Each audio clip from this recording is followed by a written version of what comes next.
Hai, Assalamualaikum dan selamat sejahtera semua para pelajar yang dikasihi. Terdahulu cikgu nak ucapkan selamat kembali ke sekolah dan selamat datang ke alam persekolahan menengah atas. Kali ini Panitia Perniagaan SMK Tengku Putra akan perkenalkan salah satu subjek pilihan untuk tingkatan 4 dan 5 iaitu mata pelajaran perniagaan SPM. Kodnya ialah 3766. Jom kita kenali apa tu subjek perniagaan. Pengenalan kepada subjek perniagaan. Subjek perniagaan ni merupakan salah satu subjek pilihan iaitu subjek elektif yang ditawarkan di kebanyakan sekolah menengah. Subjek perniagaan ini mula diperkenalkan pada tahun 2017 bagi menggantikan subjek perdagangan yang lama tu yang berakhir pada tahun 2016. Ni buku lama perdagangan tingkatan 4 dan pada tahun 2017 dah digantikan dengan subjek perniagaan.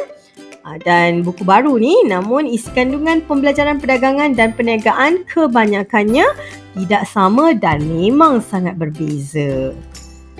Okey, objektif subjek perniagaan. Kenapa subjek perniagaan ini diadakan di sekolah? Untuk apa? Okey, sebenarnya perniagaan ni merupakan satu mata pelajaran elektif di sekolah menengah atas yang ditawarkan berteraskan kepada pengetahuan, kemahiran dan nilai dalam bidang perniagaan. Untuk apa? Sebenarnya sebagai persediaan untuk menjadi ahli perniagaan yang berupaya membangunkan diri, keluarga dan masyarakat dan juga negara. Jadi kerajaan ni dia mengharapkan agar akan lebih ramai usahawan yang lahir di Malaysia dan mengharapkan ada beberapa kemahiran asas yang perlu dikuasai oleh pelajar apabila mengambil subjek perniagaan ini, iaitu kemahiran yang pertama iaitu kemahiran berkomunikasi, kemahiran kepimpinan, kemahiran perakaunan dan memantapkan juga kemahiran mengurus. Seterusnya kita lihat pula format SPM perniagaan. Okey, pentaksiran perniagaan ini terbahagi kepada 3 kertas iaitu kertas 1, kertas 2 dan juga kertas 3. Ini berbeza dengan subjek perdagangan dulu. Mungkin ada kakak atau abang kamu yang pernah ambil subjek perdagangan. Subjek perdagangan dulu dia hanya 2 kertas iaitu kertas 1 dan kertas 2. Dia tak ada kertas 3. Tetapi bagi mata pelajaran perniagaan pula ada 3 kertas iaitu kertas 1 yang mengandungi 40 soalan objektif. Ada pilihan jawapan A, B, C dan D. Jadi kamu kena pilihlah jawapan yang paling tepat. Ada 40 soalan tu di kertas 1. Kemudian ada kertas 2. Kertas 2 ni mengandungi soalan subjektif yang terdiri daripada soalan respon terbuka dan juga soalan respon terhad. Manakala kertas 3 pula menuntut pelajar untuk membuat tugasan perniagaan iaitu projek untuk menghasilkan sebuah rancangan perniagaan. Kiranya macam kita nak buka satu perniagaan dan kita kena buat satu rancangan perniagaan.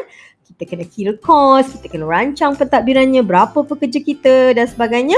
Kita buat satu rancangan perniagaan untuk membangunkan perniagaan tersebut. Tajuk bagi kertas 3 ini biasanya akan diberi oleh pihak lembaga peperiksaan setiap tahun berubah. Soalannya tak sama dan pelajar akan diberi tempoh masa untuk menyiapkannya. Dan para pelajar yang ambil mata pelajaran perniagaan wajib ambil ketiga-tiga kertas. Tak boleh pilih nak satu kertas sahaja ke ataupun saya nak jawab kertas 1 dan kertas 2 sahaja, kertas 3 saya tak nak buat.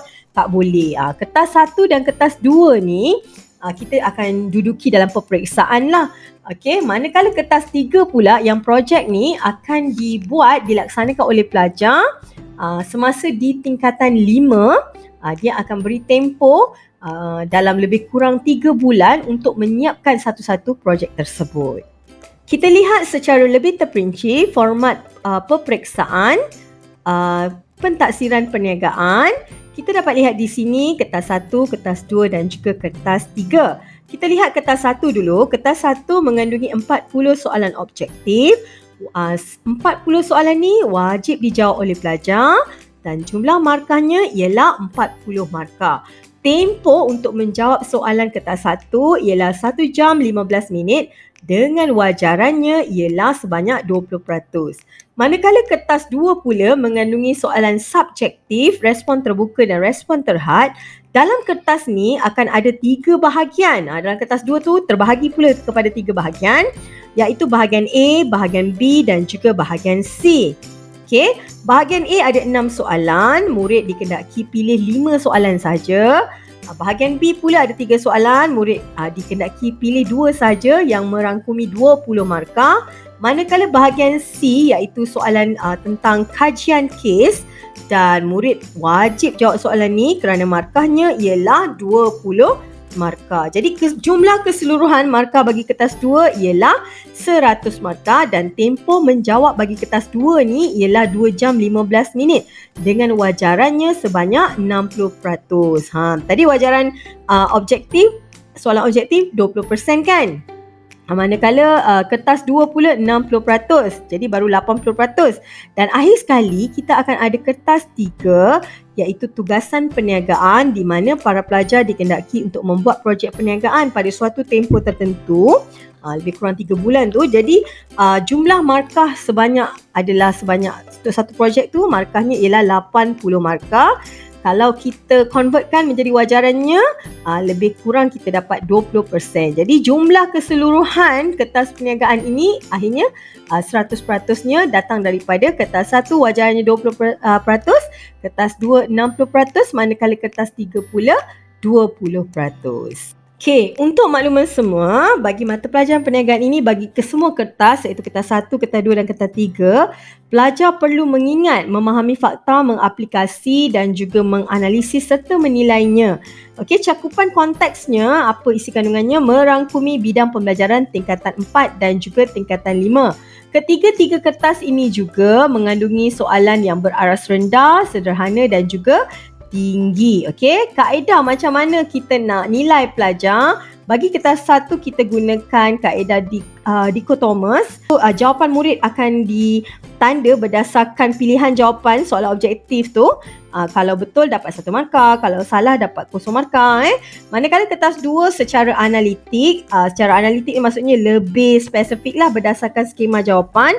Manakala kertas 3 pula, guru akan menilai murid berdasarkan projek yang murid buat tu. Kita ada rubrik penskoran, murid akan dinilai projeknya berdasarkan kriteria yang murid dapat penuhi daripada hasil kerja yang dihasilkan. Jadi dalam mata pelajaran perniagaan ini juga ada beberapa alatan tambahan yang diperlukan untuk digunakan dalam pembelajaran perniagaan, iaitu seperti kalkulator saintifik, peralatan ICT contohnya macam laptop, telefon bimbit dan juga mesin pencetak ataupun printer bagi mata pelajaran perniagaan. Kita lihat pula tajuk-tajuk dalam mata pelajaran perniagaan. Bagi tingkatan 4 terbahagi kepada 2 tajuk, iaitu tajuk besar dia, iaitu yang pertama tujuan perniagaan, manakala tajuk besar yang kedua ialah organisasi perniagaan. Bagi tajuk 1 ada 2 bab yang akan kita pelajari, iaitu tujuan perniagaan dan pemilikan perniagaan. Jadi dalam topik ni kita akan belajar kenapa kita perlu berniaga, apa bentuk perniagaan yang sesuai kita buka dengan kemampuan kita. Dan juga bab 2, murid akan belajar tentang trend semasa dalam perniagaan. Maksudnya murid akan belajar tentang keadaan ataupun arah aliran perkembangan perniagaan, gaya pengurusan majikan yang sesuai dalam sesebuah perniagaan. Okey, manakala untuk tajuk 2 iaitu organisasi perniagaan, dalam tajuk 2 ni pula terbahagi kepada 2 bab, iaitu bab 3 dan juga bab 4. Bab 3 ni tentang visi, misi dan objektif perniagaan. Kita nak belajar macam mana nak bentuk visi syarikat, nak bina dia. Kemudian bab 4 kita akan belajar tentang bahagian-bahagian fungsian utama dalam sesebuah perniagaan. Maksudnya dalam satu perniagaan tu, apa bahagian-bahagian yang mesti diwujudkan dalam perniagaan dan apa fungsinya dalam sesebuah perniagaan itu. Manakala untuk tajuk tingkatan 5 pula terbahagi kepada 2 bahagian, iaitu tajuk 1 dan tajuk 2 juga, iaitu tajuk 1 berkaitan tentang sumber perniagaan. Sumber perniagaan ni pula terbahagi kepada 4, iaitu kita belajar tentang pengurusan sumber manusia, macam mana nak uruskan pekerja. Kemudian yang kedua kita belajar tentang pengurusan sumber fizikal dan teknologi, bagaimana kita nak menguruskan aset-aset dalam perniagaan kita, bagaimana kita nak jaga kita punya aset ataupun sumber fizikal yang kita gunakan dalam perniagaan. Yang ketiga, kita akan belajar bab 3 tentang sumber pembiayaan perniagaan, bagaimana kita nak dapatkan sumber pinjaman ataupun sumber pembiayaan bagi membuka sesebuah perniagaan. Dan bab 4 kita belajar tentang bagaimana menguruskan penyata kewangan perniagaan. Manakala dalam tajuk 2 bagi tingkatan 5, kita akan belajar tentang usaha niaga. Usaha niaga ni merangkumi topik-topik tentang bab 5, persediaan menjadi usahawan. Kalau nak jadi usahawan tu apa ciri-ciri yang mesti ada, bagaimana sikap-sikapnya. Okay, bab 6, persediaan memulakan perniagaan, apa yang kita perlu sediakan. Dan juga bab 7, kita akan merancang pengendalian perniagaan. Menarik kan tajuk-tajuk dalam perniagaan ni?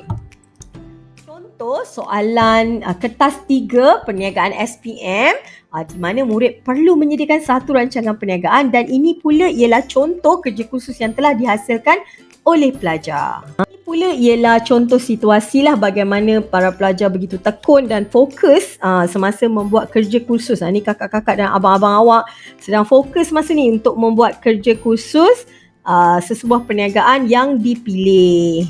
Okay, ini adalah antara contoh gambar pelajar, wajah-wajah pelajar yang telah berjaya menyiapkan kerja khusus perniagaan lebih awal daripada tempoh yang ditetapkan. Nampak kan betapa mereka seronok, tersenyum, berjaya menghasilkan rancangan perniagaan mereka sendiri.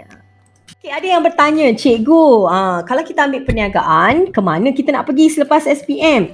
Okey, selepas SPM, biasanya kita ada dua pilihan, sama ada kita nak berhenti belajar ataupun kita nak sambung belajar.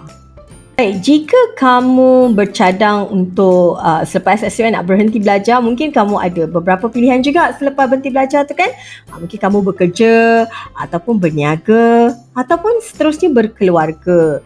Ataupun selepas SPM tu, kalau kamu sambung belajar, kamu boleh sambung di peringkat sijil, diploma, seterusnya pergi kepada ijazah sarjana muda, sambung lagi ijazah sarjana ataupun kita sebut master, dan pada akhirnya kita juga boleh sambung sampai ijazah doktor falsafah ataupun PhD. Okey, jadi peluang sebenarnya sangat terbuka untuk pelajar, sama ada melalui pengajian sepenuh masa, pengajian separuh masa ataupun BJJ dan lain-lain. Jadi kalau kamu, katalah kamu ambil perniagaan, selepas kamu SPM kamu berhenti belajar pun kamu mesti akan bekerja. Sebenarnya ilmu perniagaan ni kamu boleh gunakan juga dalam kehidupan kamu semasa bekerja, ataupun kamu bercadang untuk berniaga. Dengan ilmu yang kamu ada tu kamu bercadang untuk berniaga. Dan seterusnya bila kamu berkeluarga pula, kamu juga boleh gunakan ilmu perniagaan itu untuk menyara kehidupan keluarga. Apatah lagi kalau kamu sambung belajar sehingga ke peringkat sijil, diploma, ijazah sarjana muda dan sebagainya, peluang kamu sangat besar di mana ada beberapa jawatan seperti contohnya penolong accountant, penolong juru audit, penolong pegawai eksekutif. Ini semua menuntut kamu memerlukan ijazah dalam bidang perniagaan. Cikgu terangkan di sini, sebenarnya cabang bidang perniagaan ini sangat luas. Bila kita sebut perniagaan ni, dia sebenarnya satu skop yang sangat besar. Di dalam perniagaan merangkumilah bidang kewangan, kita ada ekonomi, bahagian sumber manusia, pemasaran, periklanan, operasi, logistik dan pengurusan. Itu semua di bawah bidang perniagaan.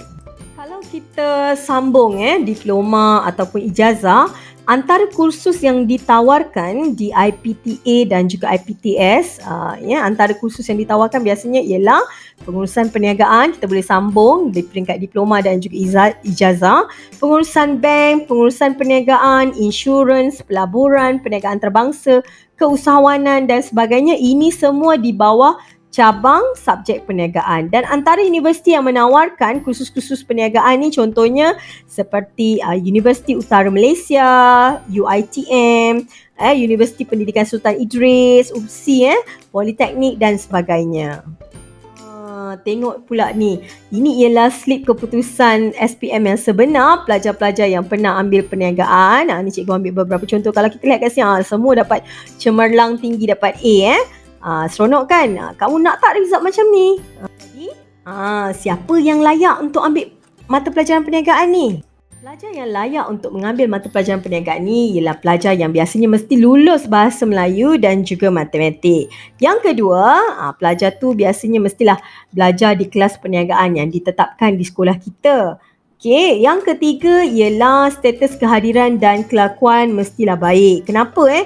Ini sangat penting sebab status kehadiran ni memainkan peranan kerana pelajar mesti hadir ke sekolah setiap hari supaya sebab mata pelajaran perniagaan ni dia ada kerja kursus dan kerja kursus yang dibuat tu mestilah dibimbing oleh guru. Jadi jika pelajar tu kerap tidak hadir, ini akan menyukarkan guru untuk membimbing pelajar.